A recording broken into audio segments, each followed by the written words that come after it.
बिस्मिल्लाहिर्रहमानिर्रहीम। बच्चों, lesson science chapter 5 का लेसन नंबर 4 शुरू करने लगे हैं।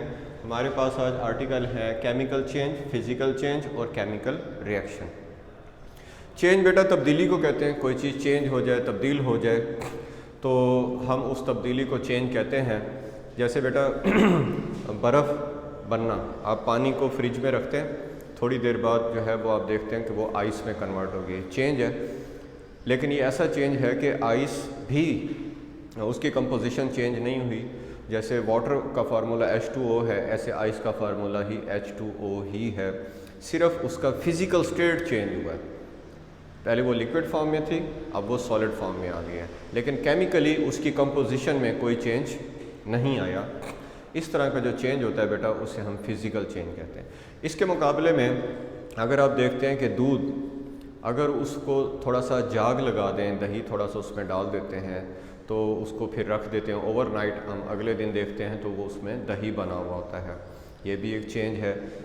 लेकिन ये जो चेंज है उसमें आप देख सकते हैं कि उसकी कंपोजिशन, उसकी जो केमिकली वो रिएक्ट हुआ है उसके अंदर, उसकी बनावट बिल्कुल तब्दील हो चुकी है। दूध बिल्कुल डिफरेंट चीज़ है और दही जो है वो बिल्कुल डिफरेंट चीज़ है। हम नहीं कर सकते कि दही वापस जो है वो मिल्क में जो है कन्वर्ट हो जाए, जबकि बर्फ़ जो है थोड़ी देर के लिए आप रख दें तो वो पिघल कर दोबारा वाटर में कन्वर्ट हो जाती है। तो ये दोनों चेंज आप इनका कॉन्सेप्ट पहले भी ले चुके हैं, थोड़ा सा इसको जो है हम टच दे रहे हैं, रिवाइज़ कर रहे हैं। When substances combined chemically, जब चीज़ें केमिकली कंबाइंड होती हैं, a new substance is formed, एक नया सब्सटेंस बनता है, which contains new properties totally different from the previous property, जिसके अंदर नई प्रॉपर्टीज़ आ जाती हैं और वो पहली वाली प्रॉपर्टी से बिल्कुल डिफरेंट होती हैं। This change is called chemical change. इस चेंज को हम क्या कहते हैं? केमिकल चेंज कहते हैं।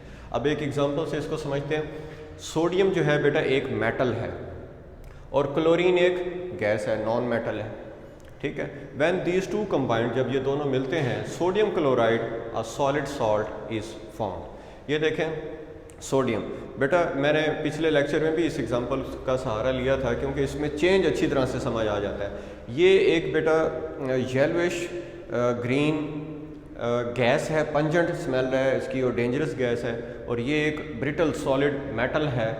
इन दोनों के कंबाइन होने से एक वाइट क्रिस्टलाइन सॉलिड सॉल्ट जो है वो बन रहा है। इसमें किसी तरह से भी ना क्लोरीन की प्रॉपर्टीज़ है ना सोडियम की प्रॉपर्टीज़ है, टोटली इसकी अपनी नई प्रॉपर्टीज़ हैं। आप घरों में आराम से इसको देख सकते हैं, यूज़ करते हैं, खानों में इस्तेमाल होता है। इसका जो है वो नमकीन जायका है, वाइट कलर है और सॉलिड है, ब्रिटल नहीं है।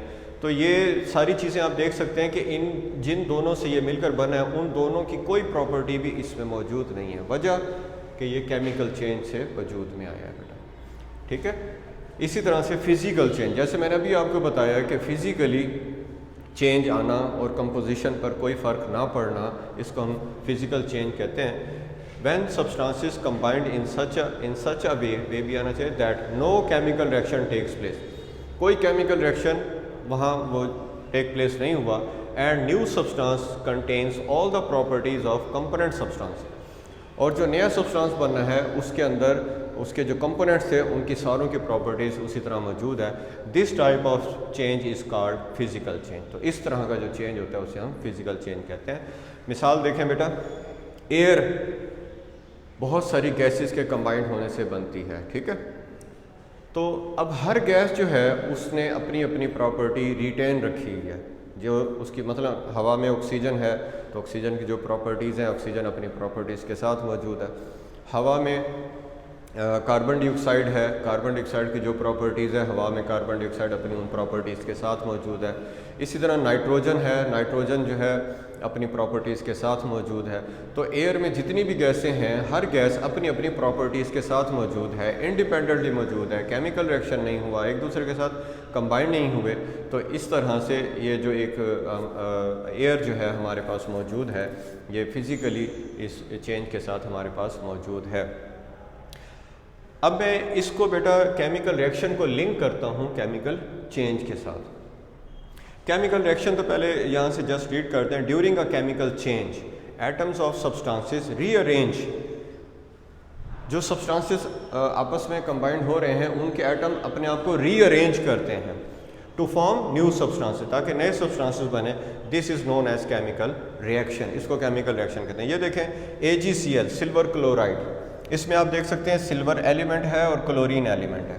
NaNO3 सोडियम, नाइट्रोजन और ऑक्सीजन, ठीक है, सोडियम नाइट्रेट, ये आपस में कंबाइंड हो रहे हैं बेटा।